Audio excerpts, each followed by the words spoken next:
tax rate, the new shift in global economy. Hello and welcome to Inventiva. I'm Manula Singh bringing you the top news for the day. Recently, a meeting of finance ministers and central bank governors of 7 advanced economies forming the G7 took place in London, and unsurprisingly, a historic decision came out of it. Even though the set agenda discussed by the US, the UK, Canada, Italy, Germany, France, and Japan is yet to be discussed and presented to the G20 meeting, which is likely to take place in July, the deal has started conversations around the globe.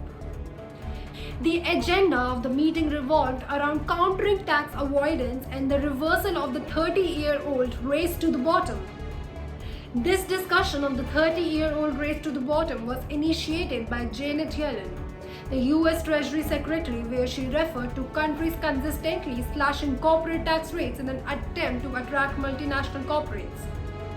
The proposal of a minimum global tax rate hence was presented as the solution to this contention. The major agreements. The US proposal had a higher 21% minimum tax rate. The countries, however, ratified a global minimum corporate tax rate of 15%. This global minimum rate would ensure avoidance of countries undercutting each other. Even though some economists saw this proposal by the US as an attempt to suppress the probable countenance of the cooperation to Biden administration's new tax plan, the agreement sought in the meeting is likely to have a huge impact throughout the world, especially because the age-old trickle would change its direction. Another decision taken in the G7 Summit of Finance Ministers was an agreement to force multinational companies to pay taxes where they operate. This alliance with the purpose to reach an equitable solution on the allocation of taxing rights. The agreement would be discussed in depth with the finance ministers and central bank governors of G20 advanced economies. The committed agreement towards market countries the right to tax at least 20% profit exceeding 10% margins for the largest and most profitable multinational enterprises, as mentioned by the present meeting members. They also mentioned provision of appropriate synchronization between removal of all digital service taxes and application of new international tax rules for all companies in question. Why this sudden push? The primary reason for this push via the US through declaration of war on low-tax jurisdiction around the globe and an urge to 20 advanced economies for the floor rate rules from their domestic cause of offsetting the disadvantages the country could encounter in accordance with the new tax plan. The said tax plan aims at taxing the rich via increasing corporate tax rates amongst others. More importantly, note that the Biden proposal included an increase in minimum tax benchmark to 21%. Does this ring a bell? Well, the US proposed minimum rate for the G7 agenda was 21%, which however settled at 15%. Why did the countries corroborate the agreement if US pushed it for personal agenda, you ask? Well, one major reason behind this is the fact that the proposal has come at a time when most advanced economies are going through a fiscal crunch due to the large spending during the pandemic. So while the global pact works well in favor of US, it also would help the agreeing economies because it would eliminate the contending economies feeding on tax arbitrage for attraction of multinational corporations such as the Netherlands, Ireland, and Luxembourg. Another prime example of how setting an objective allows you to find optimal ways around it, thanks to economics.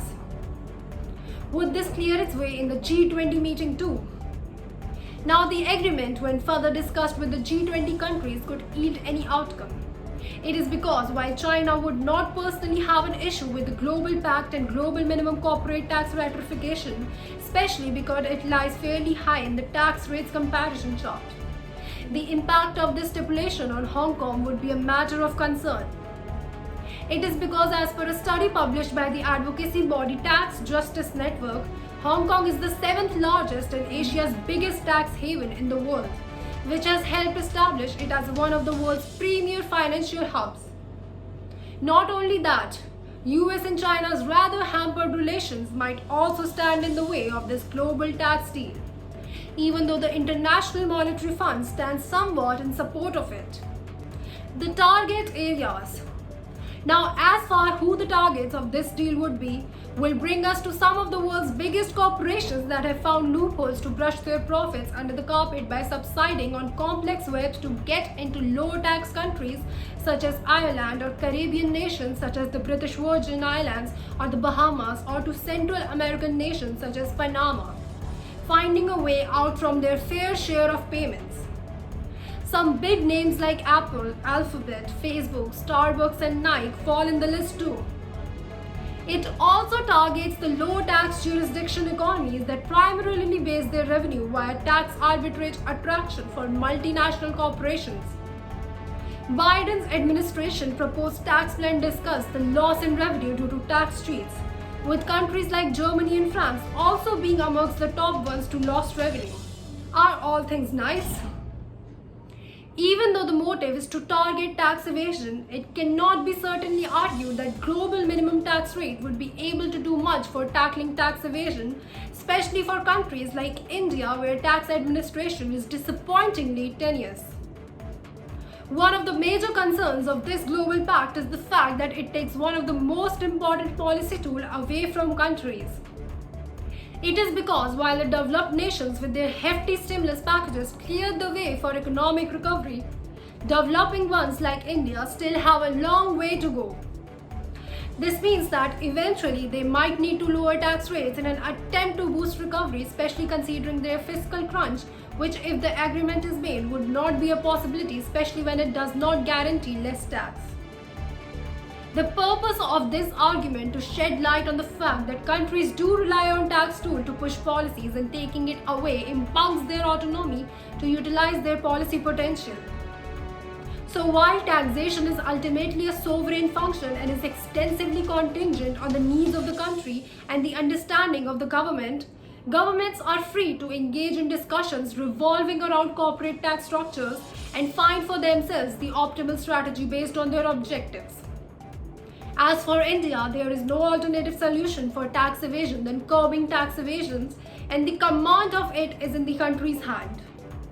As can be inferred from the extensive discussion, a global minimum tax rate comes with its set of advantages and disadvantages. Which country gets more of the former is a phenomenon governments are free to ponder over and manipulate in their favor.